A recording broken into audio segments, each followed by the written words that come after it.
Davlatimiz rahbari joriy yilning 27-yanvar kuni o'tkazgan videoselektor yig'ilishida soliq organlari oldiga yashirin iqtisodiyotni qisqartirish bo'yicha aniq vazifalar qo'ygandi. Shu munosabat bilan yashirin iqtisodiyotni qisqartirish, norasmiy bandlikni rasmiylashtirish, savdo sohasida naqd pulsiz hisob-kitoblarni kengaytirish maqsadida Farg'ona viloyat soliq boshqarmasi tomonidan ishchi guruh tuzilib, viloyatdagi 64 ta bozor va savdo majmualariga soliq xizmati xodimlari biriktirildi. Xususan, Qo'qon shahrida ishchi guruh tomonidan bozor va savdo markazlarida xatlovlar o'tkazilmoqda. Xatlov jarayonida mana kirganimizda tadbirkor kassapat ishlatilmayapti. Hozir mana chek chiqarganimizda bugun hali urilmabdi. Xabaringiz bo'lsa, Soliq kodeksining 220-moddasiga asosan kassapat har bitta fuqaroga savdo qilganga chek berishingiz kerak. Jarimasi bor.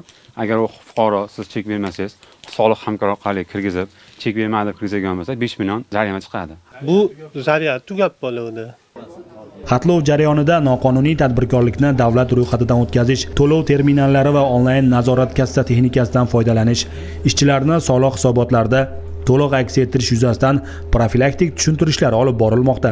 O'rganish davomida 589 ta faoliyatini vaqtinchalik to'xtatgan subyektlar faoliyati qayta tiklangan bo'lsa, 213 tasi davlat ro'yxatidan o'tkazilib, faoliyati qonuniylashtirildi. Biz faoliyatimizni yanvar-fevral oylarida to'xtatib qo'yganning sababi savdo uncha bo'lmaydi. Hozir mana fevral oyidan boshqatdan faoliyatimizni boshladik. Prezidentimiz 247-sonli qarorlarni tanishtirdik. Ancha shaffof, yaxshi qilib ishlangan. O'sha panel ilovasini tushuntirib berishdi. Oldin biz savdo qilsak qilmasak bir xil holatda o'sha 850 ming so'm soliq to'lardik. Hozir bo'lsa faqat qilingan savdoning o'ziga savdoda soliq to'laymiz xolos, ya'ni 1%.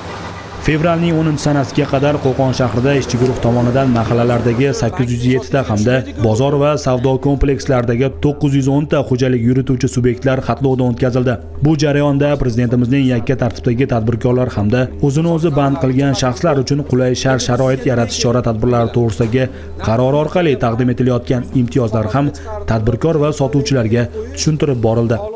Prezidentimiz tadbirkorlarga qulaylik maqsadida 2025-yil 12-avgustda 247-sonli qarorlari chiqdi. Bu bo'yicha oldin misol tadbirkorlik subyektlarimiz qilgan ob'yemidan, ya'ni solig'idan 4% soliq to'lanardi.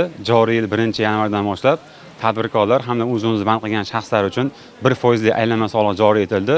Buning asosiy maqsadi shu yashirin iqtisodni qisqartirib, ya'ni tadbirkorlik yukini pasaytirib, soliq tushumini ko'paytirishga qaratilgan. Qo'qon shahrida 6 ta savdo kompleksi mavjud bo'lib, har bitta savdo kompleksida 10 tadan xodim, bittadan ishchi guruh tashkil qilingan. Aynan sabablarga ko'ra faoliyatini vaqtincha to'xtatib qo'ygan tadbirkorlarimizga mana tushuntirishlar olib bordik. Shundan so'ng ular davlat ro'yxatidan qonuniy o'tishdi. Ko'rilgan chora-tadbirlar natijasida xo'jalik yurituvchi subyektlar bitta holatda elektr energiyasidan va ikkita holatda tabiiy gazdan noqonuniy foydalanib kelayotganligi aniqlanib, ularga nisbatan tegishli tartibda hujjatlar rasmiylashtirildi. Yashirin iqtisodiyotga qarshi kurash chora-tadbirlari Farg'onada davom etmoqda.